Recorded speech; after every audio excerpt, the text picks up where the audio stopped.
അയോധ്യയിൽ നിങ്ങൾ കഴിയുമെങ്കിൽ പോയി നോക്കണം. അയോധ്യയിൽ പോയി നോക്കണം.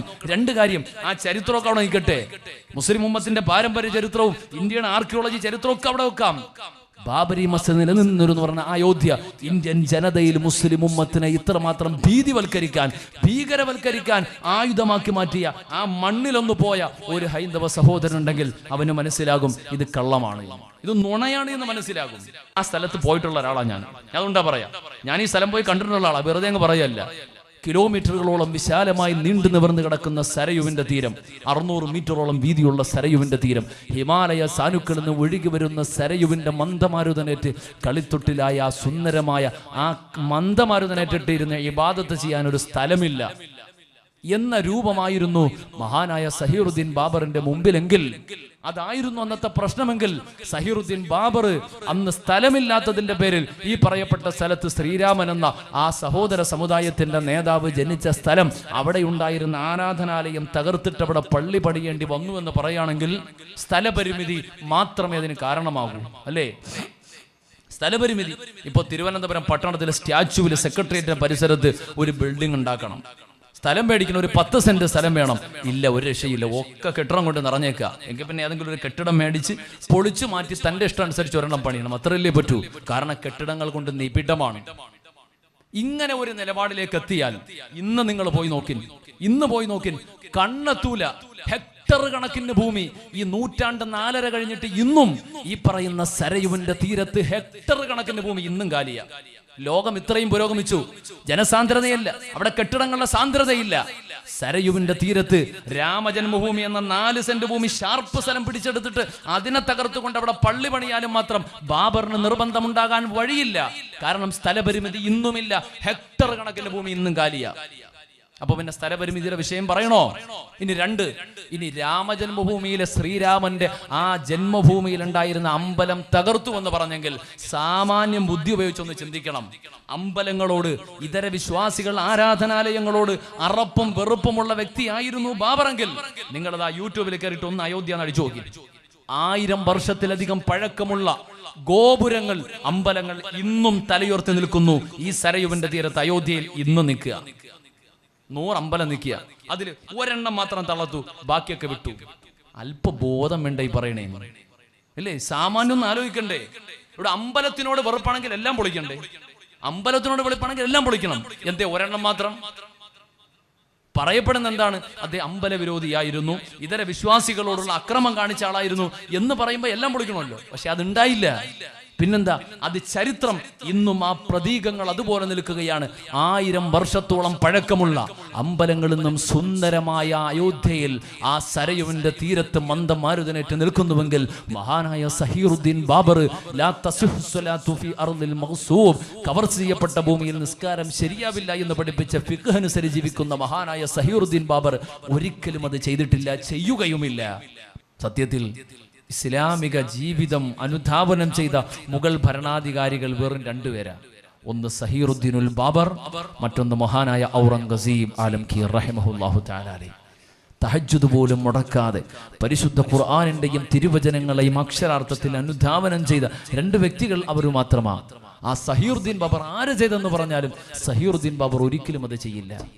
അമ്പലങ്ങൾ തകർത്തുവെന്നുള്ള ചരിത്രം പറയുമ്പോൾ അടിവര ഇട്ടുകൊണ്ട് എണ്ണി പറയുന്ന ഒരുപാട് ചരിത്രങ്ങളുണ്ട്. ഇല്ല എന്ന് നമുക്ക് പറയാൻ കഴിയില്ല. ഈ ഉമ്മത്ത് ഒരിക്കലും പൊരുത്തപ്പെടാത്ത, പരിശുദ്ധ ഖുർആൻ ഒരിക്കലും അംഗീകരിക്കാത്ത, ഹബീബായ തങ്ങൾ ഒരിക്കലും പാടില്ല എന്ന് പറഞ്ഞ രൂപത്തിലുള്ള ഈ അക്രമം കാട്ടിയ മുസ്ലിം നേതാക്കളുണ്ടോ എന്ന് ചോദിച്ചാൽ ഇല്ല എന്ന് നമുക്ക് പറയാൻ കഴിയില്ല. 12-ാം നൂറ്റാണ്ടിൽ 1270-കളിൽ സോമനാഥ ക്ഷേത്രത്തിന്റെ ആക്രമണം എടുത്തു പറഞ്ഞുകൊണ്ടാണ് ഇന്ത്യയിലെ മുഴുവൻ അമ്പലങ്ങളും തകർത്തുവെന്ന് പറയാ. ഇന്ത്യയിലേക്ക് കടന്നു വന്ന ഗസ്നബിമാരുടെ, ഗോറിമാരുടെ ആദ്യകാലഘട്ടത്തിലുള്ള മുസ്ലിം ഭരണാധികാരികളിൽ ചില അധർമ്മകാരികളായ, അക്രമികളായ അക്രമ ഭരണാധികാരികളിൽ ചിലര് ഈ രാജ്യത്തുള്ള ഹൈന്ദവ സഹോദരങ്ങൾ പവിത്രമായി കണ്ടിരുന്ന സോമനാഥ ക്ഷേത്രം 1200-കളിൽ ആക്രമിച്ചു തകർത്തു. ആ അക്രമവും തകർക്കലും നടന്നു. അതിനെ ഇസ്ലാം ഒരിക്കലും അംഗീകരിച്ചിട്ടില്ല. എന്നല്ല, ചെയ്തത് കൊടും പാതകമാണെന്ന് പരിശുദ്ധ ഖുർആൻ. വലാ തസുബ്ബുല്ലദീന യദ്ഉ യദ്ഉന മിൻ ദൂനില്ലാഹ് എന്ന് പഠിപ്പിച്ച വിശുദ്ധ ഖുർആനിന്റെ അനുയായിയാണ് അവർ എങ്കിൽ അവർ ചെയ്തത് ഹറാമാണ്, ഹറാമാ, പാടില്ലാത്തതാ. എന്നാൽ ആ സംഭവം എടുത്തുകൊണ്ട് ഇന്ത്യയിലെ മുഴുവൻ ആരാധനാലയങ്ങളും മുസ്ലിങ്ങൾ തകർത്തവരാണെന്ന് പറയുമ്പോ എൻ്റെ പ്രിയമുള്ളവരെ, സ്വഹാബത്തിന്റെ ജീവിതം നിങ്ങൾ മാതൃകയാക്കണേ. മാനവ സൗഹാർദ്ദം പഠിപ്പിച്ച, സഹിഷ്ണുത പഠിപ്പിച്ച ഏതൊരു പ്രവാചകനാ ലോകത്തിലുള്ളത്? ആ ഹബീബായ തങ്ങൾ സ്വല്ലല്ലാഹു അലൈഹി വസല്ലമ തങ്ങൾ സ്വഹാബത്തിനോട് പറഞ്ഞു, വലാ തഖ്തുലൂ അസ്ഹാബ സ്വവാമിഇ. മടങ്ങളിൽ ഇരുന്നു കൊണ്ട് ഭജനയിരിക്കുന്ന, സന്യാസമിരിക്കുന്ന, മടങ്ങളിൽ കഴിയുന്ന സന്യാസികളായ ആളുകളെ, ഇതര മതവിഭാഗത്തിന്റെ ആരാധനാലയങ്ങളിൽ അവരുടെ വിശ്വാസം അനുസരിച്ചിട്ടുള്ള ആരാധന നടത്തുന്ന ആളുകളെ അവരെ നിങ്ങൾ വധിക്കരുതേ, അവരെ നിങ്ങൾ തുടരുതേ എന്നു മാത്രമല്ല, വലാ തുഹരികൂ കനീസാ, നിങ്ങൾ ഇതര മതവിഭാഗത്തിന്റെ ആരാധനാലയങ്ങളെ കത്തിച്ച് ചാരമാക്കരുതേ. ഇത് പഠിപ്പിച്ച നബിയുനാ മുഹമ്മദുർ റസൂലുള്ളാഹ്. എന്നാൽ ആ പ്രവാചകനെ കുറിച്ചാ, ആ പ്രവാചകന്റെ സ്വഹാബത്തിനെ കുറിച്ചാ, തീപ്പന്തം കൊണ്ട് ഇന്ത്യയുടെ പടിവാതിൽക്കലേക്ക് വന്ന് നിരപരാധികളായ ഹൈന്ദവ സഹോദരങ്ങളെ കൊന്നുവെന്നും അവരുടെ ആരാധനാലയങ്ങൾ തകർത്തുവെന്നും പറയുമ്പോ ഒരു മുസ്ലിമായ നമുക്കെങ്കിലും അറിയണ്ടേ, അള്ളാന്റെ റസൂല് മാത്രമാണ് പാടില്ല എന്ന് പഠിപ്പിച്ചത്. ഒരു മതത്തിന്റെ അനുയായിയായി പിറന്ന ആരെങ്കിലും ഒരു മതത്തിന്റെ നാമം പേറിക്കൊണ്ട് എന്തെങ്കിലും ഒരു കൊള്ളരുതായ്മ ചെയ്തു കഴിഞ്ഞാൽ അത് മതത്തിൻ്റെതായി വെച്ച് കെട്ടപ്പെടുന്ന സാമൂഹിക ക്രമം മാറ്റപ്പെടേണ്ടതുണ്ട്. ഈ രാജ്യത്തൊരുമയോടെ കഴിഞ്ഞിരുന്ന ഏകോദര സഹോദരങ്ങളെ പോലെ തോളോട് തോളൊരുമി കഴിഞ്ഞിരുന്ന പാവങ്ങളായ ഹൈന്ദവ സഹോദരങ്ങളെ, ക്രൈസ്തവ സഹോദരങ്ങളെ ഈ രാജ്യത്ത് മുസ്ലിങ്ങൾ അവർക്ക് ഭീഷണിയാണെന്ന് പറഞ്ഞു പഠിപ്പിക്കപ്പെടുമ്പോ എൻ്റെ പ്രിയമുള്ളവരെ മാറി ചിന്തിക്കേണ്ടതുണ്ട്. തഹജ്ജുദ് പോലും മുടക്കാതെ പരിശുദ്ധ ഖുർആനിന്റെയും തിരുവചനങ്ങളെയും അക്ഷരാർത്ഥത്തിൽ അനുധാവനം ചെയ്ത ആ സഹീറുദ്ദീൻ ബാബർ ആര് ചെയ്തെന്ന് പറഞ്ഞാലും സഹീറുദ്ദീൻ ബാബർ ഒരിക്കലും അത് ചെയ്യില്ല. മഹാനായ ഹാറൂൺ റഷീദ് റഹിമഹുല്ലാഹു തആല അലൈഹി ഇറാഖിലെ ബാഗ്ദാദിന്റെ കൺട്രോളുള്ള സമയം, ബാഗ്ദാദിലെ പ്രൊവിഷ്യൽ ഗവർണർ, അന്ന് ഇറാഖിലെ ഹാറൂൺ റഷീദ് റഹിമഹുല്ലാഹു തആലയുടെ ഇസ്ലാമിക സമൂഹത്തിന്റെ മുസ്ലിം പട്ടാളത്തിന്റെ കേന്ദ്രം, അവർക്ക് താമസിക്കാൻ വേണ്ടിയിട്ടുള്ള പട്ടാള ക്യാമ്പ് ബാഗ്ദാദിന്റെ ഹൃദയഭാഗത്തിലുണ്ടായിരുന്നു. ആ ബാഗ്ദാദിൽ ആ മുസ്ലിം സമുദായത്തിലെ പട്ടാളക്കാർക്ക് നിസ്കരിക്കാൻ ഒരു മതിയായ ഒരു പള്ളി അവിടെയില്ല. അവർ അന്വേഷിച്ചു, അനുയോജ്യമായൊരു സ്ഥലം കണ്ടെത്തണം. നോക്കുമ്പോ ആ ടൗണിന്റെ ഹൃദയഭാഗത്ത് കുറച്ച് ഭൂമിയുണ്ട്. ആരുടേതാണ്? പ്രൊവിഷ്യൻ ഗവർണർ അന്വേഷിക്കുമ്പോൾ സദ്ദാം ഹുസൈന്റെ ഭരണകൂടത്തിലുണ്ടായിരുന്ന താരിഖ് അസീസ് എന്ന ഓർത്തഡോക്സ് വിശ്വാസക്കാരൻ. താരിഖ് അസീസ് ഓർത്തഡോക്സ് വിശ്വാസിയാണ്, അറിയോ? ക്രൈസ്തവ ഓർത്തഡോക്സ് വിശ്വാസിയാണ്. ആ ഓർത്തഡോക്സ് വിശ്വാസിയായ താരിഖ് അസീസിന്റെ 5ാമത്തെ തലമുറയുടെ ഉമ്മാമയുടേതാണ് ആ പറമ്പ്. പ്രൊവിൻഷ്യൽ ഗവർണറുടെ അഭ്യർത്ഥന മാനിച്ചുകൊണ്ട് ചെന്നിട്ട് പറഞ്ഞു, ഈ സ്ഥലം ഞങ്ങൾക്ക് പള്ളി വെക്കാൻ വേണ്ടി വിട്ടുതരണം, ഈ സ്ഥലം ഞങ്ങൾക്ക് പള്ളി വെക്കാൻ വേണ്ടി വിട്ടുതരണം. ആ ഉമ്മമ്മ ചോദിച്ചു, പള്ളി വെക്കാനാണെങ്കിൽ തരൂല, പള്ളി വെക്കാനാണെങ്കിൽ തരൂല. പറഞ്ഞു, ക്യാഷ് തരാം. വേണ്ട, തരൂല. പകരം വേറെ വീട് വെച്ച് തരാം, പകരം ഇതിനേക്കാളും നല്ല ഭൂമി വാങ്ങിത്തരാം. ഒരു അഡ്ജസ്റ്റ്മെന്റിനും തയ്യാറല്ല. പള്ളി വെക്കാനാണെങ്കിൽ തരൂല, തന്നെ തരില്ല, തീർത്തങ്ങ് പറഞ്ഞു. അവസാനം പ്രൊവിൻഷ്യൽ ഗവർണറും പട്ടാള മേധാവികളും കൂടെ ആലോചിച്ചു, എന്താ ചെയ്യാ? പിടിച്ചിറക്കി വിടലി തന്നെ. പിടിച്ചിറക്കി വിട്ടു. ആ നിരപരാധിയായ പാവപ്പെട്ട ബലഹീനയായ ഉമ്മയെ പിടിച്ചിറക്കി വിട്ടു. ആ മാതാവിന്റെ ഭൂമികയിൽ, ആ പട്ടാള ക്യാമ്പിന്റെ പരിസരത്ത് പട്ടാളക്കാർക്ക് നമസ്കരിക്കാൻ പള്ളി ഉയർത്തപ്പെടുകയാ. നമസ്കരിക്കാനുള്ള പള്ളി അവിടെ ഉയർത്തപ്പെടുകയാ. ആ സമയത്തിലാണ് കണ്ണീരൊലിപ്പിച്ചുകൊണ്ട് ആ മാതാവ് മഹാനായ ഹാറൂൺ റഷീദ് ഖലീഫയുടെ അടുക്കലേക്ക് എത്തുന്നു. ഖലീഫ ഹാറൂൺ റഷീദിന്റെ ആ ചാരത്ത് ചെന്നിട്ട് പറഞ്ഞു, മഹാരാജാവേ, അങ്ങയുടെ സമുദായങ്ങൾ, അങ്ങയുടെ സമുദായത്തിന്റെ നായകന്മാർ, അങ്ങയുടെ പട്ടാളത്തിന്റെ നേതാക്കൾ വന്നിട്ട് എന്റെ ഭൂമി പിടിച്ചെടുത്തു.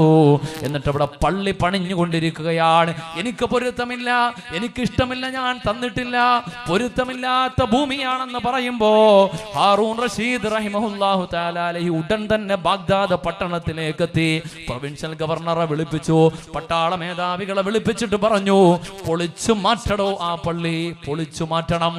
മഹാനായ ഹാറൂൺ റഷീദ് റഹിമഹുല്ലാഹു തആല അലൈഹി നോക്കി നിന്നുകൊണ്ട് ആ പള്ളി പൊളിച്ചു മാറ്റപ്പെട്ടു. എന്നിട്ട് അവരോട് പറഞ്ഞു, ആരാടോ നിങ്ങൾക്ക് ഈ മസല പഠിപ്പിച്ചത്? ലാ തസിഹു സ്വലാത്തു ഫീ അർദിൽ മഗ്സൂബ്, കവർച്ച ചെയ്യപ്പെട്ട ഭൂമിയിൽ നമസ്കരിച്ചാൽ നമസ്കാരം ശരിയാവില്ല എന്ന് പഠിപ്പിച്ച പരിശുദ്ധ ദീനിന്റെ അനുയായികളാണോ നിങ്ങൾ? പൊരുത്തമില്ലാത്ത ഭൂമി, ഈ കടുവാപ്പള്ളിയുടെ പരിസരത്തൂടെ കടന്നു പോകുന്ന ഒരു മുസ്ലിം കുറെ ദൂരം പിന്നിട്ട് കഴിയുമ്പോ ചാത്തന്നൂർ മട്ടന്നൂർ കഴിഞ്ഞ് കുറെ ദൂരം കഴിയണം, പിന്നെ പള്ളി ഉണ്ടാകണമെങ്കിൽ അവിടെ വെച്ച് നമസ്കരിക്കാൻ സമയമായി. നമസ്കരിക്കാനുള്ള സൗകര്യം അന്വേഷിക്കുകയാ. ഒരു സ്ഥലത്ത് നിസ്കരിക്കാൻ കഴിയുമോ എന്ന് നിർത്തി, വാഹനം നിർത്തിയിട്ട് നിസ്കരിക്കാൻ വേണ്ടി ഒരു പറമ്പിലേക്ക് കയറി. അതിന്റെ ഉടമസ്ഥനോടി വന്നുകൊണ്ട് പറയുന്നു, ഇവിടെ നിസ്കരിക്കാൻ പറ്റൂല, എങ്കിൽ അവിടെ നിസ്കരിച്ചാൽ ശരിയാവുകയില്ല എന്ന് ഫിഖ്. അവിടെ നിസ്കരിച്ചാൽ ശരിയാവുകയില്ല. പൊരുത്തമില്ലാത്ത ഭൂമിയിൽ നമസ്കരിച്ച നമസ്കാരം സ്വീകരിക്കപ്പെടുന്നില്ല. അങ്ങനെ പഠിപ്പിച്ച പരിശുദ്ധ ദീനിന്റെ അനുയായികളാണോ നിങ്ങൾ? ഈ മാതാവിന്റെ ബലഹീനയായ മാതാവിന്റെ ഭൂമി പിടിച്ചെടുത്തിട്ടാണോ പള്ളി പണിയുക? പൊളിച്ചു മാറ്റിയിട്ട് ആ ഭൂമി തിരിച്ചു കൊടുത്ത ഒരു പാരമ്പര്യമാണ് മുസ്ലിം സമുദായത്തിനുള്ളതെങ്കിൽ ഈ സമുദായത്തിനെ കുറിച്ചാ ഇവിടെയുള്ള ഫാസിസ്റ്റ് ശക്തികൾ പാവങ്ങളായ ഹൈന്ദവ സഹോദരങ്ങളെ പറഞ്ഞു പറ്റിക്കുന്നത്. ഇവിടെയുള്ള അമ്പലങ്ങൾ തകർത്തുകൊണ്ട് പള്ളി പണിഞ്ഞവരാ മുസ്ലിങ്ങള്. ഒരിക്കലുമല്ല സഹോദരങ്ങളെ. കവർച്ച ചെയ്യപ്പെട്ട പൊരുത്തമില്ലാത്ത ഭൂമിയിലെ സുജൂദ് സ്വീകരിക്കപ്പെടില്ല എന്ന് പഠിപ്പിച്ച ദർശനമാ പരിശുദ്ധ ദീൻ. എന്റെ പ്രിയമുള്ളവരെ, സ്വഹാബത്തിന്റെ ജീവിതം നിങ്ങൾ മാതൃകയാക്കണേ. മഹാനായ അംർ ഇബ്നു ആസ് റളിയല്ലാഹു തആല അൻഹു ഈജിപ്തിന്റെ ഗവർണറായി ഖിലാഫത്ത് നടത്തുന്ന കാലത്തില് ആ നാട്ടിൽ വലിയൊരു പ്രതിമയുണ്ടായിരുന്നു. മഹാനായ ഈസാ അലൈഹിസ്സലാത്തു വസ്സലാമിന്റെ, യേശു ക്രിസ്തുവെന്ന് ക്രൈസ്തവ സഹോദരങ്ങൾ വിളിക്കുന്ന ഈസാ നബിയുടെ വലിയൊരു മാർബിളിന്റെ പ്രതിമ അലക്സാണ്ട്രിയ പട്ടണത്തിലുണ്ടായിരുന്നു. ഒരു ദിവസം ക്രൈസ്തവ സഹോദരങ്ങൾ നോക്കുമ്പോ ആ യേശു ക്രിസ്തുവെന്ന ഈസാ നബിയുടെ രൂപമായിട്ട് കൊത്തിവെക്കപ്പെട്ട മാർബിൾ പ്രതിമയുടെ മൂക്ക് കാണാനില്ല. ആരോ തല്ലിപ്പൊട്ടിച്ചേക്ക. പരാതിയായി അംർ ഇബ്നു ആസ് റളിയല്ലാഹു തആല അടുക്കൽ ചെന്നിട്ട് പറഞ്ഞു, ഇതാരാണ് ചെയ്തതെങ്കിലും പരിഹാരം ഉണ്ടാകണം. അംർ ഇബ്നു ആസ് റളിയല്ലാഹു തആല പറഞ്ഞു, മആദല്ലാഹ്, ഖുർആനിനെതിരെ, പ്രവാചക ജീവിതത്തിന്റെ മാതൃകക്കെതിരെ പരിശുദ്ധ ഇസ്ലാം ഹറാമെന്ന് പറഞ്ഞ പാതകമാണ് ചെയ്തത്. ഇതാരു ചെയ്താലും ആ പ്രതിയെ കിട്ടുകയാണെങ്കിൽ മാതൃകാപരമായി ശിക്ഷിക്കും. പക്ഷെ പ്രതി ആരാണെന്ന് അറിയാൻ മാർഗമില്ല. എന്ത് ചെയ്യും? എന്താ നിങ്ങൾക്ക് പരിഹാരമായി വേണ്ടത്? എന്താ നിങ്ങൾക്ക് പരിഹാരമായി വേണ്ടത്? ക്രൈസ്തവ സഹോദരങ്ങൾ പറഞ്ഞു, ഞങ്ങൾ ആഗ്രഹിക്കുന്ന പരിഹാരം നിങ്ങളുടെ പ്രവാചകൻ മുഹമ്മദിന്റെ ഒരു പ്രതിമ ഇവിടെ ഉണ്ടാക്കപ്പെടണം. എന്നിട്ട് ആ പ്രതിമയുടെ മൂക്ക് ഇതേപോലെ ഛേദിച്ച് കളയണം. അതുമാത്രമാണ് പരിഹാരം എന്നവരാവശ്യപ്പെട്ടു. അംർ ഇബ്നു ആസ് റളിയല്ലാഹു തആല ഞെട്ടലോടെ പറഞ്ഞു, ഇല്ല, പരിശുദ്ധ ഇസ്ലാം രൂപങ്ങൾ ഉണ്ടാക്കാൻ നിഷിദ്ധമാക്കിയിരിക്കുന്നു. ഈസാ നബി അലൈഹിസ്സലാത്തു വസ്സലാമിൻ്റെതെന്ന് ധരിച്ചുകൊണ്ട് നിങ്ങൾ സ്ഥാപിച്ച ഈ പ്രതിമയുടെ മൂക്ക്, ഈ പ്രതിമയെ നിങ്ങൾ ആദരിക്കുന്നുവെങ്കിൽ, നിങ്ങളെ സംബന്ധിച്ചിടത്തോളം ഇതൊരു ആരാധ്യ വസ്തുവാണ് എങ്കിൽ അതിനെ ആദരിക്കുക എന്നതൊരു മുസ്ലിമിന്റെ കടമയാണ്, കടപ്പാടാണ്. അത് തിരിച്ചറിവില്ലാതെ ഇത് ചെയ്തതൊരു മുസ്ലിമാണ് എങ്കിൽ അവനെ മാതൃകാപരമായ അങ്ങേയറ്റത്തെ കടുത്ത ശിക്ഷ കൊടുക്കാൻ വിധേയമാണ്. എന്നാൽ പ്രതിയെ കിട്ടാതെ വരുമ്പോ പ്രായച്ചിത്തമായിട്ട് നിങ്ങൾ എന്തു വേണമെങ്കിലും നിങ്ങൾക്ക് തീരുമാനിക്കാം. പറഞ്ഞു, നിങ്ങൾക്ക് അതേപോലൊരു മാർബിൾ പ്രതിമ ഞാൻ പണിയിപ്പിച്ചു തരാം. അവര് പറഞ്ഞു, പറ്റില്ല. എങ്കിലും സ്വർണത്തിന്റെ പ്രതിമ പണിയിപ്പിച്ചു തരാൻ പറ്റില്ല. എന്നാൽ പിന്നെന്താണ് നിങ്ങൾ പരിഹാരമായി ആഗ്രഹിക്കുന്നത്? പറഞ്ഞു, പ്രവാചക പ്രഭുവിന്റെ രൂപമുണ്ടാക്കി വെത്തി കളയണം. റസൂലുള്ളാഹി തങ്ങളുടെ രൂപമുണ്ടാക്കിയിട്ട് അതിന്റെ മൂക്ക് ഛേദിച്ച് കളയണമെന്ന് പറഞ്ഞപ്പോൾ പറ്റില്ല എങ്കിൽ ആ സ്ഥാനത്തിൽ ഈ രാജ്യത്തുള്ള മുസ്ലിം ഉമ്മത്തിന്റെ നായകനായ, നേതാവായ, ഖലീഫയായ എന്നെ നിങ്ങൾ പരസ്യമായി നിർത്തിക്കൊണ്ട് എന്റെ മൂക്കിനെ നിങ്ങൾ അങ്ങ് ഛേദിച്ചോ. പറയപ്പെട്ട ദിവസമായി ആയിരക്കണക്കിന് പതിനായിരക്കണക്കിന് ആളുകൾ അലക്സാണ്ട്രിയ പട്ടണത്തിൽ തടിച്ചുകൂടുകയാണ്. അംർ ഇബ്നു ആസ് റളിയല്ലാഹു തആല അൻഹു എന്ന മുസ്ലിം ഉമ്മത്തിന്റെ അലക്സാണ്ട്രിയ, ഈജിപ്ത് എന്ന രാജ്യത്തിന്റെ നായകനാ. ആ രാജ്യത്തുള്ള ബഹുഭൂരിപക്ഷം വരുന്ന ആളുകളും വളരെ സ്തബ്ധരായി നോക്കി നിൽക്കുന്ന രംഗം. ആ സമയത്തിലാണ് ക്രൈസ്തവ സമുദായത്തിന്റെ പ്രതിനിധി അവരുടെ ഭാഗത്ത് നിന്നും ആ കർത്തവ്യം നിർവഹിക്കാൻ ചുമതലപ്പെടുത്തപ്പെട്ടയാള് ഉരുപിടിച്ച വാളുമായി അംർ ഇബ്നു ആസ് തങ്ങളുടെ മുമ്പിലേക്ക് വരുന്നു. മഹാനവരുടെ അടുക്കലേക്ക് വന്നിട്ട് ആ മഹാനവരുടെ മൂക്ക് ഛേദിക്കുവാനുള്ള ഭാഗത്തിന്റെ അടുക്കലേക്ക് എത്തിയിട്ട് ആ വാളിനെ വിദൂരത്തിലേക്ക് വലിച്ചെറിഞ്ഞുകൊണ്ട് അംർ ഇബ്നു ആസിനെ കെട്ടിപ്പിടിക്കുകയാ. പറഞ്ഞു, സഹോദരാ, ഏതോ ഒരു വിവരദോഷി ചെയ്തൊരു തെറ്റിന്റെ പേരിൽ, ഏതോ ഒരു വിവരദോഷി ചെയ്ത പാതകത്തിന്റെ പേരിൽ അങ്ങയുടെ നേതാവുമായി ബന്ധപ്പെട്ട് അങ്ങയുടെ പ്രവാചകൻ മുഹമ്മദിന്റെ രൂപമുണ്ടാക്കി കൊണ്ടാക്കി മൂക്ക് ഛേദിക്കണമെന്ന് പറഞ്ഞപ്പോ അതിനനുവദിക്കില്ല എന്ന് പറഞ്ഞ് സ്വന്തം ശരീരത്തിനെ ബലിയാടാക്കാൻ കടന്നു വന്ന താങ്കൾ ഉൾക്കൊള്ളുന്ന സന്ദേശം അത് സത്യമാണ്, അത് അർത്ഥവത്താണ്, അത് അടിസ്ഥാനമുള്ളതാണ്. അത് താങ്കളിൽ നിന്നും എൻ്റെ മനസ്സ് മനസ്സിലാക്കി കഴിഞ്ഞു. ആ പ്രവാചകൻ അത്രമാത്രം നിങ്ങളിൽ സ്വാധീനം ചെലുത്തിയിട്ടുണ്ട് എങ്കിൽ ആ പ്രവാചകന്റെ രൂപം ഞങ്ങൾക്ക് വേണ്ട, ആ പ്രവാചകന്റെ മൂക്കും ഞങ്ങൾക്ക് ഛേദിക്കണ്ട. പിന്നെയോ ഇനി ഒരിക്കലും ഇതുപോലെയുള്ള അക്രമം ഈ സമുദായത്തിലെ ഒരാളും കാട്ടരുത് എന്ന് പറഞ്ഞാൽ മതി. അംർ ഇബ്നു അസ് റളിയല്ലാഹു തആല അൻഹുവിനോട് ഈ ആവശ്യം മാത്രം അവർ ഉന്നയിച്ചു കഴിയുമ്പോൾ മഹാനവറുകൾ ആ ജനതയോടാകമാനം ഈ വിഷയം വീണ്ടും ഒരിക്കൽ കൂടെ അടിവരയിട്ടുകൊണ്ട് ഓർമ്മിപ്പിച്ചു കൊടുത്തു. തെറ്റാണ്, അങ്ങേറ്റത്തെ പാതകമാ. ഒരു മുസ്ലിമായ മനുഷ്യനും ഒരു ഇസ്ലാം അനുസരിച്ച് ജീവിക്കുന്ന ഒരാളും തന്നെ ചരിത്രത്തിൽ ഇന്നേ വരെയും ഇതുപോലെയുള്ള പാതകങ്ങൾ ചെയ്തിട്ടില്ല എന്നല്ല, മുസ്ലിം ഉമ്മത്തിലെ ഭൂരിപക്ഷം വരുന്ന ആളുകളും ഇപ്രകാരമൊന്നും ചെയ്തിട്ടില്ല. എന്നാൽ വാടകയ്ക്കെടുത്ത ഗുണ്ടകൾ രാഷ്ട്രീയ ലാഭത്തിന് വേണ്ടി ക്യാഷ് കൊടുത്ത് ലാഭങ്ങൾ, ഭൗതിക സുഖങ്ങൾ വാഗ്ദാനം ചെയ്യപ്പെട്ട് നാമധാരികളായ ചെറുപ്പക്കാരെ രംഗത്ത് കൊണ്ടുവന്നിട്ട് സമൂഹത്തിൽ പലതും നടക്കാറുണ്ട്. ആ നടത്തപ്പെടുന്ന വിഷയങ്ങളെ എടുത്തു കാണിച്ചുകൊണ്ട് നിരപരാധികളായ സഹോദരങ്ങളെ ഈ രാജ്യത്തിന് ഭീഷണിയാണെന്ന് തെറ്റിദ്ധരിക്കപ്പെടുന്ന അവസ്ഥ ഇങ്ങനെ വളർന്നുകൊണ്ടിരിക്കുമ്പോൾ എൻ്റെ പ്രിയമുള്ളവരെ, അതിൻ്റെ ആഴം നമ്മൾ തിരിച്ചറിയണം. എന്നിട്ട് ആ ആഴത്തിനനുസരിച്ച് തിരുത്തപ്പെടേണ്ട വിഷയങ്ങൾ തിരുത്തി കൊടുക്കേണ്ടതുണ്ട്. ഇല്ലാത്ത പക്ഷം നമ്മുടെ നാട് അന്തരീക്ഷം അങ്ങേയറ്റത്തെ ഭയാനകമായ അവസ്ഥയിലേക്കാ പോവുക. കവർച്ച ചെയ്യപ്പെട്ട പൊരുത്തമില്ലാത്ത ഭൂമിയിലെ സുജൂദ് സ്വീകരിക്കപ്പെടില്ല എന്ന് പഠിപ്പിച്ച ദർശനമാ പരിശുദ്ധ ദീൻ. മഹാനായ സയ്യിദുനാ ഉമർ അൽ ഫാറൂഖ് ക്രിസ്താബ്ദം 637 പരിശുദ്ധമായ ബൈത്തുൽ മുഖദ്ദസിലേക്ക് പോവുകയാണ്. മഹാനായ അബൂ ഉബൈദത്തുൽ ജറാഹ് റളിയല്ലാഹു തആല അൻഹുവിനെ ഉമറിന്റെ ഖിലാഫത്ത് കാലത്ത് ബൈത്തുൽ മുഖദ്ദസിലേക്ക്, ഫലസ്തീനിന്റെ മണ്ണിലേക്ക് അയച്ചു. കാരണം കാലങ്ങളായി, നൂറ്റാണ്ടുകളായി യഹൂദ നസാറാക്കൾ തമ്മിലടിച്ചുകൊണ്ട് ആർക്കാധിപത്യം കിട്ടുമോ കിട്ടുന്നവർ മറ്റുള്ളവരെ മുഴുവനും ഉന്മൂലനം ചെയ്യുന്ന പ്രകൃതമാണ് ഉണ്ടായിരുന്നത്. 1907 1197 ഒരു ചർച്ച് മുഴുവനായി ക്രൈസ്തവ സഹോദരങ്ങളെ ഉള്ളിലിട്ട് കത്തിച്ച് ചാരമാക്കിയ യഹൂദികൾ തിരിച്ചവർക്ക് ആധിപത്യം കിട്ടിയപ്പോൾ അവരും അങ്ങനെ ആരാധനാലയങ്ങളും എല്ലാം കത്തിച്ച് ചാരമാക്കും. അതവരുടെ രീതിയായിരുന്നു. ഉമർ അൽ ഫാറൂഖ് റളിയല്ലാഹു തആല അൻഹു ഖിലാഫത്ത് കിട്ടി. മഹാനായ റസൂലുള്ളാഹി സ്വല്ലല്ലാഹു അലൈഹി വസല്ലമ തങ്ങൾ പഠിപ്പിച്ച 3 ഹറം, മൂന്നാമത്തെ ഹറം ബൈത്തുൽ മുഖദ്ദസാണ്. ആ ബൈത്തുൽ മുഖദ്ദസ് മലീമസമാക്കപ്പെട്ട അവസ്ഥയിൽ മുസ്ലിം ഉമ്മത്തിന് അവകാശപ്പെട്ട മിഅ്റാജിന്റെ അനുഗ്രഹീതമായ സാന്നിധ്യമുണ്ടായ ആ സ്ഥലം ഇന്നൊരു ചവറുകൂനയാണ് എന്ന് ഉമർ അൽ ഫാറൂഖ് തങ്ങൾക്ക് വിവരം കിട്ടുകയാണ്. മഹാനവറുകൾ അബൂ ഉബൈദത്തുൽ ജറാഹ് റളിയല്ലാഹു തആല അൻഹുവിനെ 637 ആർച്ച് ബിഷപ്പ് സെഫ്രോനിയാസിനെ കാണാൻ വേണ്ടി പറഞ്ഞു വിട്ടു. അവിടെ എത്തി. മഹാനവറുകൾ അവിടെ എത്തുമ്പോൾ അവിടുത്തെ അധികാരിയായ പാത്രിയാർക്കീസ് ബാവയെ പോയി കണ്ടിട്ട് പറഞ്ഞു, ഞാൻ ഉമറിന്റെ പ്രതിനിധി അബൂ ഉബൈദയാണ്. ഞാൻ വന്നത് സെമറ്റിക് മതങ്ങളെല്ലാം ആദരിക്കുന്ന ഈ ഭൂമിക ബൈത്തുൽ മുഖദ്ദസ് എന്ന ഈ ജെറുസലേമിലെ ഒരു ചെറിയ ഭാഗം ഞങ്ങളുടെ നേതാവ് മുഹമ്മദുർ റസൂലുള്ളാഹ് അള്ളാഹുവുമായിട്ട് അഭിമുഖ സംഭാഷണം നടത്താൻ വേണ്ടി പോയ മെഹറാജിന്റെ രാത്രിയിൽ ആ അനുസ്മരണങ്ങൾ ഒരുമിച്ച് കൂടുന്ന മണ്ണ്, ആ ഭാഗം ഇന്ന് അവഗണിക്കപ്പെട്ട് കിടക്കുന്നു എന്ന് ഞങ്ങൾക്ക് മനസ്സിലാകുന്നു. ആ ഭാഗം വേണ്ടതുപോലെ പരിപാലിക്കുവാൻ ഞങ്ങൾക്ക് വിട്ടുതരണം. പാത്രിയാർക്കീസ് ബാവ പറഞ്ഞു, പറ്റില്ല. സന്ധി സംഭാഷണം, മാന്യമായ ചർച്ചകളെല്ലാം കഴിഞ്ഞു, പറ്റൂല എന്ന് പറഞ്ഞു. അവസാനം ഉമർ റളിയല്ലാഹു തആല ആലോചിച്ചു, എങ്കിൽ യുദ്ധത്തിന് തയ്യാറായിക്കൊള്ളാൻ പറഞ്ഞു.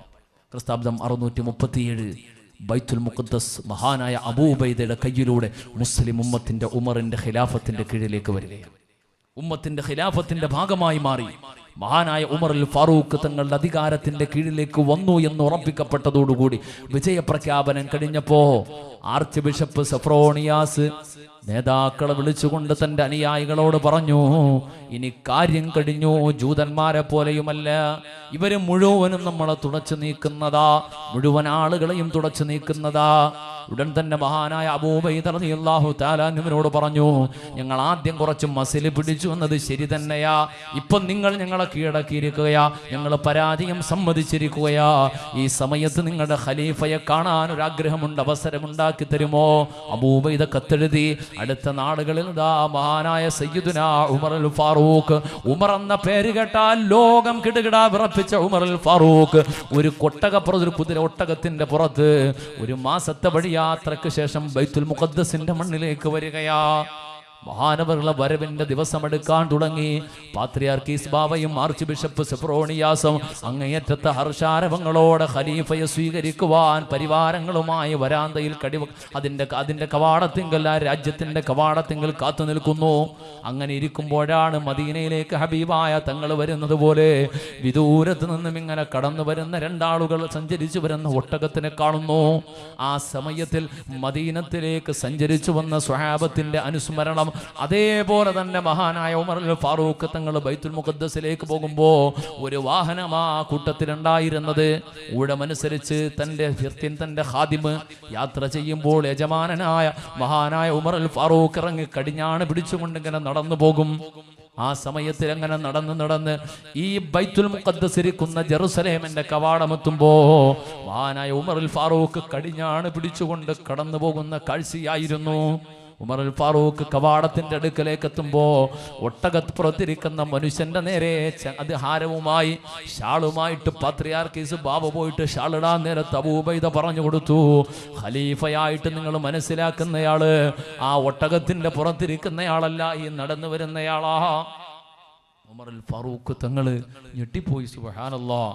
4000 കിലോമീറ്റർ ചതുരശ്ര കിലോമീറ്റർ വിശാല വിസ്തൃതമായ ഇസ്ലാമിക സാമ്രാജ്യത്തിന്റെ ഖലീഫ ഒട്ടകത്തിന്റെ മൂക്കേറി പിടിച്ചുകൊണ്ട് അങ്ങേയറ്റം വിഷമകരമായ ആ മരുഭൂമി യാത്രയിലൂടെ പൊടിപടലങ്ങൾ പിടിച്ചുകൊണ്ട് ജെറുസലേമിന്റെ കവാടത്തിങ്കൽ എത്തി നിൽക്കുകയാണ്. മഹാനായ ഉമർ ഫാറൂഖ് റളിയല്ലാഹു തആല സ്വീകരിച്ചു. പാത്രിയാർക്കീസ് ബാവയും ആർച്ച് ബിഷപ്പും കൊണ്ടുപോയി ബൈത്തുൽ മുഖദ്ദസിന്റെ ഭാഗങ്ങൾ പരിചയപ്പെടുത്തി കൊടുത്തു. എല്ലാം പരിചയപ്പെടുത്തി കൊടുക്കുമ്പോൾ മഹാനായ സയ്യിദുനാ റൂഹുല്ലാഹി ഈസാ അലൈഹിസ്സലാത്തു വസ്സലാം ഭൂജാതനായതായി വിശ്വസിക്കപ്പെടുന്ന തിരുപ്പിറവി ദേവാലയം ഇന്നും സഹസ്രാബ്ദങ്ങളായി ആ തിരുപ്പിറവി ദേവാലയം ക്രൈസ്തവ സഹോദരങ്ങളുടെ ഹറമാണ്. പരിശുദ്ധമായ മക്കയും മദീനയും പോലെ അവർ ജെറുസലേമിലേക്ക് പോകുന്ന തിരുപ്പിറവി ദേവാലയത്തിലാക്കാൻ പുൽക്കൂടിൽ പിറന്ന യേശുക്രിസ്തുവിന്റെ ജനനസ്ഥാനത്ത് സ്ഥാപിക്കപ്പെട്ട ദേവാലയമായ തിരുപ്പിറവി ദേവാലയം. ആ തിരുപ്പിറവി ദേവാലയം അടക്കമുള്ളതെല്ലാം കാണിച്ചു കൊടുത്തു. ഉമർ ഫാറൂഖ് റളിയല്ലാഹു തആല സെഫ്രോനിയാസിന്റെ കൈപിടിച്ചുകൊണ്ട് എല്ലാ ഭാഗത്തും നടന്ന് സഞ്ചരിച്ച് കണ്ടുകൊണ്ടിരിക്കുമ്പോഴാണ് അസ്ർ നിസ്കാരത്തിന്റെ സമയമാകും. നിസ്കാരത്തിന്റെ സമയമായി. മഹാനവറുകൾ ധൃതി കാണിച്ചു, പുറത്തിറങ്ങിയിട്ട് നിസ്കരിക്കണം. എന്താ ധൃതി കാണിക്കുക? സെഫ്രോണിയാസ് ചോദിച്ചു, എന്താ ധൃതി കാണിക്കുക? നിസ്കാരത്തിന്റെ സമയമായി. പറഞ്ഞു, നിങ്ങൾക്ക് ബുദ്ധിമുട്ടില്ല എങ്കിൽ ഞങ്ങളുടെ നേതാക്കൾ, അങ്ങയുടെ നേതാവ് മുഹമ്മദ് റസൂലുള്ളാന്റെ മുമ്പിൽ മസ്ജിദുൻ നബവിയിൽ വരുമ്പോൾ ആ മസ്ജിദുൻ നബവിയിൽ അങ്ങയുടെ നേതാവിന്റെ കൺമുമ്പിലായി നമസ്കരിച്ച ആ ഒരു സമുദായത്തിനെ ആദരിച്ച അതിന് പ്രത്യുപകാരമെന്ന നിലയിൽ, അതിന് പ്രത്യാദരവെന്നുള്ള നിലയിൽ അങ്ങേക്ക് തടസ്സമില്ല എങ്കിൽ ഇവിടെ നിസ്കരിക്കാം. ഉമർ റളിയല്ലാഹു തആല അൻഹു അവരുടെ വാക്കുകളെ ശ്ലാഘിച്ചുകൊണ്ട് പറഞ്ഞു, നിങ്ങളുടെ വാക്കുകൾ നല്ല വാക്കുകളായിട്ടിരിക്കട്ടെ. എന്നാൽ ഞാൻ ഇവിടെ നിസ്കരിച്ചാൽ നമസ്കാരം ശരിയാവില്ല എന്ന നിലപാടില്ല. നിസ്കരിച്ചാൽ നിസ്കാരം ശരിയാകും. എന്നാൽ ഈ ഉമർ എന്നിവിടെ നിസ്കരിച്ചിട്ട് ഇറങ്ങിയാൽ നാളൊരു കാലത്തൊരു പക്ഷേ എന്റെ സമുദായം പറയും, ഞങ്ങളുടെ നേതാവ് ഉമർ നിസ്കരിച്ച പള്ളിയാണ് എന്ന് പറഞ്ഞുകൊണ്ട് തിരുപ്പിറവി ദേവാലയം അവർ പിടിച്ചെടുത്തു കഴിഞ്ഞാൽ ولا تسبوا الذين يدعون من دون الله അല്ലാത്ത ആരാധ്യ വസ്തുക്കളെ തെറിവിളിക്കരുതെന്ന് പറഞ്ഞ, അവമതിക്കരുതെന്ന് പറഞ്ഞ, കൈയടക്കരുതെന്ന് പറഞ്ഞ, കത്തിച്ച് ചാരമാക്കരുതെന്ന് പറഞ്ഞ, ഭജനങ്ങളിൽ മടങ്ങളിൽ ഭജന ഇരിക്കുന്ന ആളുകൾ ആക്രമിക്കരുതെന്ന് പറഞ്ഞ ഒരു നേതാവിന്റെ അനുയായിയായി ഉമറിന് തുടരാൻ കഴിയുകയില്ല. അതുകൊണ്ട് നിങ്ങളുടെ താല്പര്യത്തിന് നന്ദി, ഞാൻ ഈ പള്ളിയുടെ ഉള്ളിൽ നമസ്കരിക്കുന്നില്ല, പുറത്തേക്ക് ഇറങ്ങി മുസല്ല വിരിച്ച് നമസ്കരിച്ചുകൊണ്ട് ആ സമുദായത്തിന്റെ മുമ്പിൽ ഈ സമുദായത്തിന്റെ ഇതര മതവിഭാഗങ്ങളോടുള്ള ആദരവ് കാണിച്ചു കൊടുത്ത, ഇതര മതവിഭാഗങ്ങൾ ആരാധനാലയങ്ങളോടുള്ള പവിത്രത കാണിച്ചു കൊടുത്ത, അതിനെ എങ്ങനെ മാനിക്കണമെന്ന് കാണിച്ചു കൊടുത്ത മഹാനായ ഉമർ ഫാറൂഖ്. ആ ഉമർ ഫാറൂഖിന്റെ പിൻഗാമികളാണ് ലോകത്തെ മുസ്ലിം ഉമ്മ.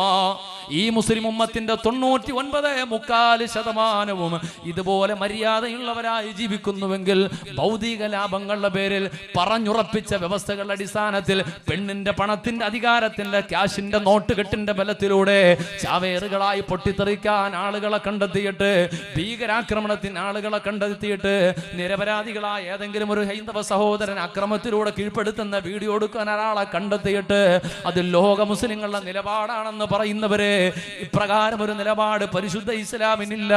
പരിശുദ്ധ ഖുർആൻ ഇപ്രകാരം ഒരു നിലപാട് പഠിപ്പിക്കുന്നേ ഇല്ല. പഠിച്ചാൽ വിശാലമായി പഠിക്കണം. ഭീകരാക്രമണങ്ങൾ മുസ്ലിം ഉമ്മത്താണ് ചെയ്യുക എന്ന ധാരണ കാലങ്ങളായി ഒരുപാട് ആളുകൾക്ക് ഉണ്ടായിരുന്നു. അങ്ങനെയാണെങ്കിൽ എൻ്റെ ഒരു ചോദ്യമാണ്, എങ്കിൽ ലോകത്ത് മുസ്ലിങ്ങളുള്ളതെല്ലാം പൊട്ടിത്തെറിക്കണം. എന്തേ പൊട്ടാത്തത്? മുസ്ലിങ്ങൾ ലോകത്ത് 200 ചില്ലുവാന രാജ്യങ്ങളിലും മുസ്ലിങ്ങളുണ്ട്. എല്ലാ സ്ഥലവും എൻ്റെ ഓർമ്മ ശരിയാണെങ്കിൽ വത്തിക്കാനിൽ മാത്രമേ ഇല്ലാതെയുള്ളൂ. അവിടെ ഉണ്ടോയെന്നറിയില്ല. എന്തായിരുന്നാലും ലോകത്ത് എവിടെയൊക്കെ മനുഷ്യരുണ്ട് അവിടെയൊക്കെ മുസ്ലിങ്ങളുണ്ട് എന്നാണ്. എല്ലായിടത്തും മുസ്ലിങ്ങളുണ്ട്. ഇനി നിരപരാധികളുടെ ഇടയിൽ പോയി പൊട്ടിത്തെറിച്ചിട്ട് ഒരു ഇസ്ലാം പ്രബോധനത്തിന്റെ രീതി, പാവങ്ങളെ ആക്രമിച്ച് കീഴ്പ്പെടുത്തിക്കൊണ്ടുള്ള ഒരു ഇസ്ലാം പ്രബോധനത്തിന്റെ രീതി ഖുർആനോ പ്രവാചക ജീവിതമോ പഠിപ്പിക്കുന്നുവെങ്കിൽ പരിശുദ്ധ ഇസ്ലാമിന്റെ അനുയായികൾ ലോകത്തെവിടെയെല്ലാം ഉണ്ടോ അവിടെ എല്ലാം പൊട്ടിത്തെറിക്കണം. തെറിക്കണ്ടേ? നിങ്ങൾ ചിന്തിച്ചു നോക്കി വേണ്ടേ? ഞാൻ ചോദിക്കുക, വെനിസ്വേലയിൽ നിന്നും ഭീകരാക്രമണം കേട്ടിട്ടുണ്ടോ? ക്യൂബയിൽ നിന്നും കേട്ടിട്ടുണ്ടോ? ജപ്പാനിൽ കേട്ടിട്ടുണ്ടോ? ആഫ്രിക്കൻ രാജ്യങ്ങളിൽ കേട്ടിട്ടുണ്ടോ? കരീബിയൻ രാജ്യങ്ങളിൽ കേട്ടിട്ടുണ്ടോ? ദരിദ്ര പരകോടികൾ കഴിയുന്ന എത്യോപ്യയിൽ കേട്ടിട്ടുണ്ടോ? എന്തേ യൂറോപ്പിലും അറബ് രാജ്യങ്ങളിലും മാത്രം ഈ പൊട്ടിത്തെറി? അവിടെ മാത്രമേ മുസ്ലിങ്ങളുള്ളൂ? ഒന്നുകിൽ നമ്മൾ പറയണം ഇവിടെ മാത്രമേ മുസ്ലിങ്ങളുള്ളൂ, അല്ലെങ്കിൽ ഈ അറബ് രാജ്യത്തിലും യൂറോപ്പിലുമുള്ളവരുടെ ഖുർആനും ഹദീസും ഒന്ന്, ഈ പറയപ്പെട്ട ആഫ്രിക്കൻ രാജ്യങ്ങളിലും ദരിദ്ര രാജ്യങ്ങളിലുമുള്ള ആളുകളുടെ ഖുർആനും ഹദീസും വേറൊന്ന്. അങ്ങനെ ഉണ്ടോ? ഒരു ഖുർആൻ അല്ലേ?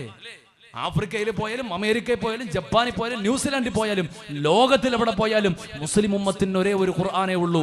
ആ ഖുർആനിന്റെ ആയത്തുകളിൽ ഒരു വള്ളിക്ക് പുള്ളിക്ക് വ്യത്യാസമില്ല. അതിൽ ഏതെങ്കിലും ഒരു ആയത്തിന്റെ പ്രഖ്യാപനം, ഏതെങ്കിലും ഒരു ആയത്തിന്റെ കൽപ്പന നിരപരാധികൾക്കിടയിൽ പൊട്ടിത്തെറിച്ചുകൊണ്ട് ഇസ്ലാം വളർത്താൻ പഠിപ്പിച്ചുവെങ്കിൽ മുസ്ലിങ്ങളുള്ള ലോകത്തെ മുഴുവൻ സ്ഥലങ്ങളിലും അതുണ്ടാകണം. എന്താ ഉണ്ടാകുന്നില്ല? ഇത് നമ്മളെ പഠിപ്പിക്കുന്നു, ചിന്തിക്കുന്ന സമൂഹത്തിന് അറിവ് കൊടുക്കുന്നു. അങ്ങനെ ഒരു കൽപ്പന ഇസ്ലാമിനില്ല, അങ്ങനെ ഒരു ദർശനം ഇസ്ലാം പഠിപ്പിക്കുന്നില്ല. ഉണ്ടെങ്കിൽ എല്ലാ സ്ഥലത്തും ഉണ്ടാകണം. പിന്നെ ഇത് ആരുണ്ടാക്കുക? ഒരൽപ്പം ശാന്തമായി വിലയിരുത്തി കാര്യങ്ങൾ ആലോചിച്ചു കഴിഞ്ഞാൽ എവിടെ ഒരു പൊട്ടിത്തെറിയുണ്ടോ ആ പൊട്ടിത്തെറിയിലൂടെ കലക്ക് വെള്ളത്തിൽ മീൻ പിടിക്കുന്നത് ആരാണോ അവരാണ് അതിന്റെ പ്രോക്താക്കൾ, അവരാണ് അതിന്റെ പിന്നണികൾ, അവരാണ് അതിന്റെ എല്ലാം കൺട്രോൾ ചെയ്യുന്നത് അവരാണ്. 5 വർഷമായി ഇന്ത്യയിൽ ഇപ്പൊ ഭീകരാക്രമണങ്ങളൊന്നുമില്ല. എന്തായിരിക്കും? സാമാന്യം ഒന്ന് ചിന്തിച്ചു നോക്കി. ഇപ്പൊ പൊട്ടിത്തെറിയുടെ ആവശ്യമില്ല. കാരണം ഇപ്പൊ പൊട്ടിത്തെറിയുടെ ആവശ്യമില്ല. അധികാരം പിടിക്കലായിരുന്നു, കിട്ടി. ഇനിയിപ്പോ അധികാരം പോയാൽ വീണ്ടും പൊട്ടും. അത്രയേ ഉള്ളൂ അതിന്റെ സാരം. നമ്മുടെ സമൂഹം അറിവില്ലാത്തൊരു ലോകത്തിലൂടെ ഇങ്ങനെ പോവുക.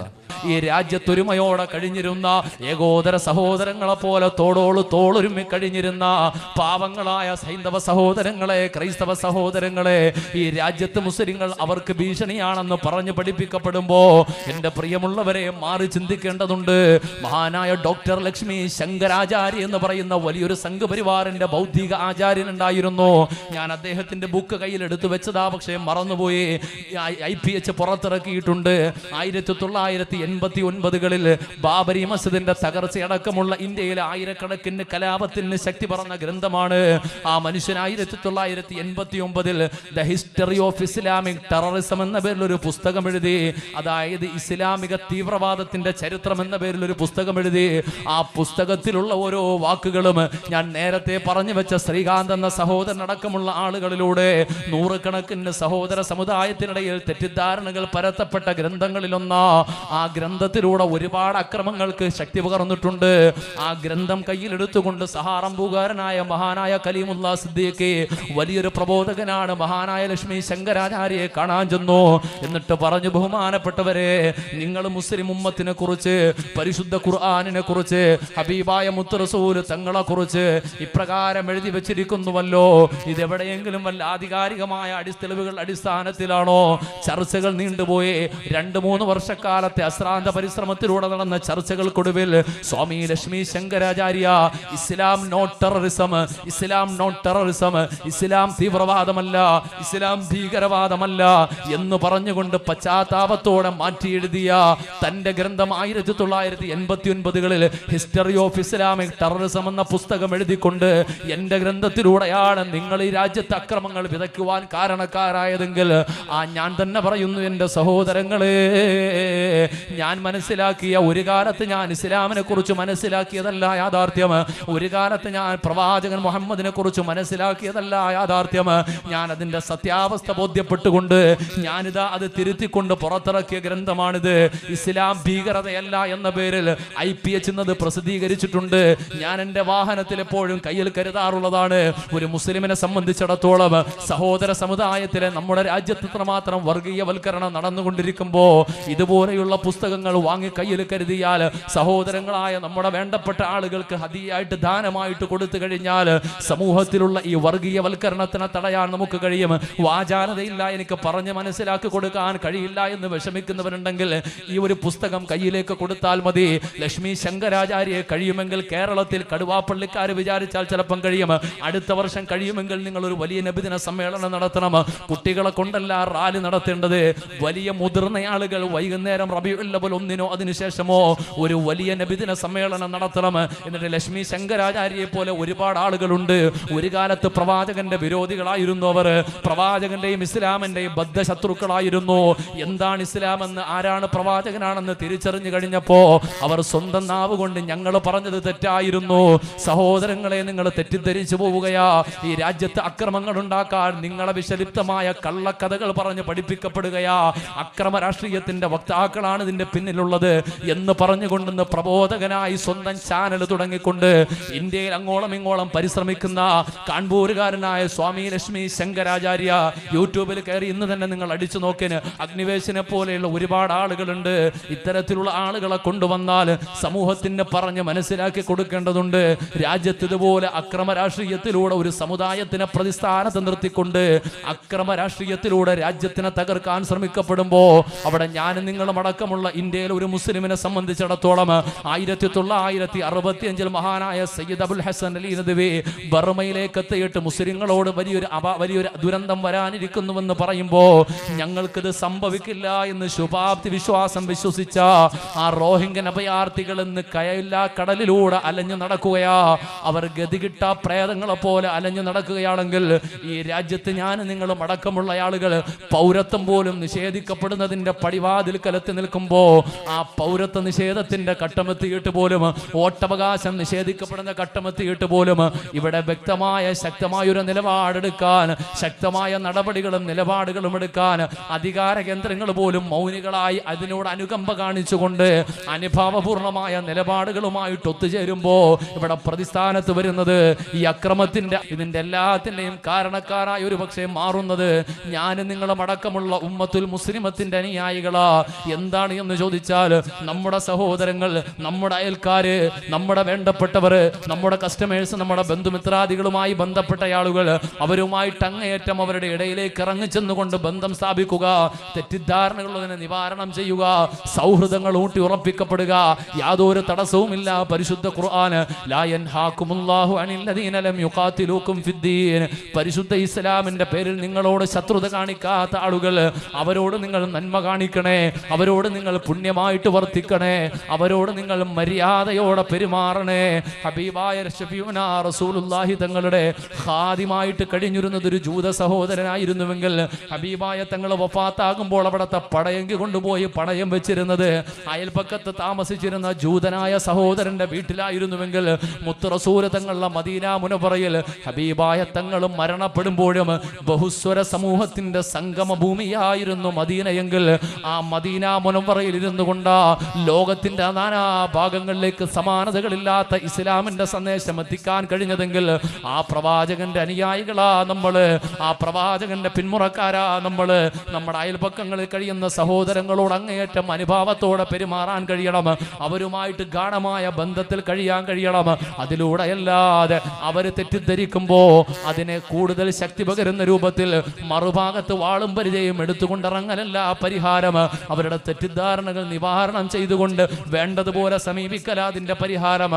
അല്ലാഹു റബ്ബുൽ ഇസ്സത്ത് കാരുണ്യവാനായ പടച്ച തമ്പുരാൻ അത്തരത്തിലുള്ള ബൗദ്ധികമായ മനഃശാസ്ത്രമായ ദഅവത്തിന്റെ രൂപങ്ങളിലൂടെ ഈ ഉമ്മത്തിനെ പിടിച്ചു നിർത്തുവാൻ, ഈ ഉമ്മത്തിന്റെ നിലനിൽപ്പിന്റെ ഭീഷണികളെ മാറ്റുവാൻ അല്ലാഹു നമുക്കെല്ലാവർക്കും തൗഫീഖ് നൽകി അനുഗ്രഹിക്കുമാറാകട്ടെ. ആമീൻ യാ റബ്ബൽ ആലമീൻ. ഓരോരുത്തരും ആലോചിച്ച് ഓരോരുത്തരും പരിശ്രമിക്കണം. നമ്മുടെ സൗഹൃദ ബന്ധങ്ങൾ, നമ്മുടെ വേണ്ടപ്പെട്ടവർ, അവരുമായി ബന്ധപ്പെട്ട തെറ്റിദ്ധാരണകൾ നിവാരണം ചെയ്യാൻ നമുക്ക് കഴിഞ്ഞാൽ മാത്രമേ നമ്മുടെ ഭാഗങ്ങൾ, നമ്മുടെ പരിസരങ്ങൾ സുഭദ്രമാവുകയുള്ളൂ. അപ്രകാരമുള്ള ഒരു സമൂലമായ ഒരു പരിവർത്തനത്തിലൂടെ അല്ലാതെ ഈ നാട്ടിലൊരു മാറ്റം കൊണ്ടുവരൽ വളരെ പ്രയാസമാണ് എന്നുള്ള കാര്യം അടിവരയിട്ടുകൊണ്ട് മനസ്സിലാക്കൂ. കാരണം മനുഷ്യന്റെ മനസ്സുകൾ, ആ മനസ്സുകൾ 2 ചേർന്ന് 3 5 10 20 1000 2000 രാഷ്ട്രീയമായി ശക്തിയായി അധികാരമായി മാറുമ്പോഴാണ് തീരുമാനങ്ങൾ വരുന്നു. ആ തീരുമാനങ്ങൾ എതിരായി വരുന്നു, ഭീഷണിയായൊക്കെ മാറുക. മനസ്സുകളിലാണ് മാറ്റം വരേണ്ടത്, കൈകാലുകളിലല്ല, മറ്റ് മേഖലകളിലല്ല. മനസ്സുകളിൽ മാറ്റമുണ്ടാക്കാൻ കഴിയണം. സംശയങ്ങൾ, തെറ്റിദ്ധാരണകൾ നിവാരണം ചെയ്തു കൊടുക്കാൻ കഴിയണം. അല്ലാഹു റബ്ബുൽ ഇസ്സത്ത് തൗഫീഖ് നൽകി അനുഗ്രഹിക്കുമാറാകട്ടെ. വൈവിധ്യങ്ങൾ നിറഞ്ഞ ഇത്തരം മതപ്രസംഗങ്ങൾ യൂട്യൂബിലൂടെ നിങ്ങൾക്ക് ലഭിക്കാൻ ന്യൂസിലാൻഡ് ഓഡിയോസിന്റെ ഇസ്ലാമിക് ചാനലായ ന്യൂസിലാൻഡ് ഇസ്ലാമിക് ചാനൽ സബ്സ്ക്രൈബ് ചെയ്യുക. സബ്സ്ക്രൈബ് ബട്ടണോടൊപ്പമുള്ള ബെല്ലൈക്കൺ കൂടി അമർത്തിയാൽ നിങ്ങളുടെ മൊബൈൽ ഫോണിലും ഞങ്ങളുടെ പുതിയ റിലീസുകൾ നോട്ടിഫിക്കേഷനായി ലഭിക്കുന്നതാണ്.